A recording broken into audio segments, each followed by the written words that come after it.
విదేశీ మారక ద్రవ్యాన్ని ఆర్జించి రైతులకు అధిక లాభాలు తెచ్చిపెట్టగల రంగంగా ఆక్వా రంగం గుర్తింపు పొందింది. మత్స్య పరిశ్రమలో చేపల పెంపకంతో పోలిస్తే రొయ్యల సాగును డాలర్ల పంటగా చెబుతారు.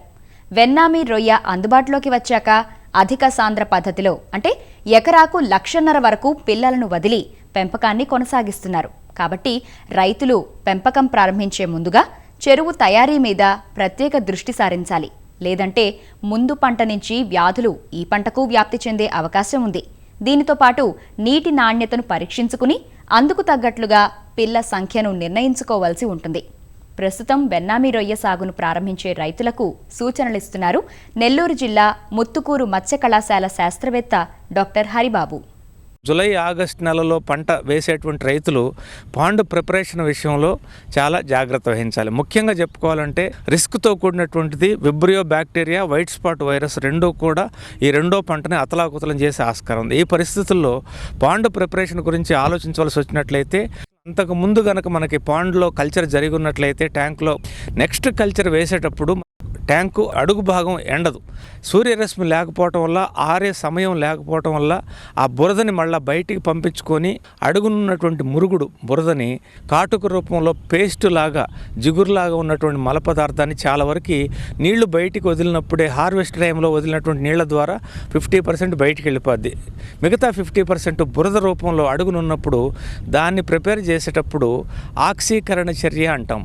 దానికి 2 మార్గాలు ఉన్నాయి. బురదను బయట వేసే పరిస్థితి లేదు కాబట్టి ఎకరానికి 200 కిలోల వరకు అగ్రికల్చర్ లైమ్ వాడటం ద్వారా నిరేంద్రియంగా చేయొచ్చు. దాన్ని ఆ బురదని మళ్ళీ పంపింగ్ చేసినప్పుడు నీళ్లు వదిలినప్పుడు దానికి కార్బన్ శాతం తక్కువగా ఉంటుంది. కాబట్టి ఆర్గానిక్ సోర్స్ నూనె తీసినటువంటి తౌడు కానివ్వండి, ఈ బురదలో వేసినట్లయితే ఉపయోగపడే బ్యాక్టీరియా తొందరగా ఈ బురదని నిర్వీర్యం చేస్తాయి. తర్వాత ఈ ఏరేటర్స్ తిప్పడం ద్వారా నీళ్లలో కావలసినటువంటి ఆక్సిజన్ని అందించినప్పుడు ఈ కాటుక రంగులో ఉన్నటువంటి బురద సిమెంట్ రంగులోకి మారిపోతుంది ఆక్సీకరణ చర్య ద్వారా. ఆ సిమెంట్ రంగులో నుంచి మళ్ళా కలర్ వచ్చి ప్లాంక్టాన్ కలర్లోకి, గ్రీన్ కలర్లోకి నీళ్లు మారిపోతాయి. ఆ నీళ్లలో రెండో పంట కాలంలో సీడ్ సర్వైవల్ 1,00,000 వేస్తే 1,00,000 సర్వైవల్కి ఆస్కారం ఉంటుంది. అంతేకాకుండా రొయ్యల్లో కూడా ఈ సహజత్వానికి దగ్గరగా ఉన్న నీళ్లలో రొయ్యల్లో రోగనిరోధక శక్తి బాగుండటమే కాకుండా ఆరోగ్యకరమైనటువంటి బ్యాక్టీరియా ఉండి కొద్దో గొప్ప విబ్రియో కానివ్వండి, వైట్ స్పాట్ వైరస్ కానీ ఉన్నా కూడా వాటి ఉధృతి రొయ్యల్ని హానికరం కలిగించే స్థాయికి చేరదు.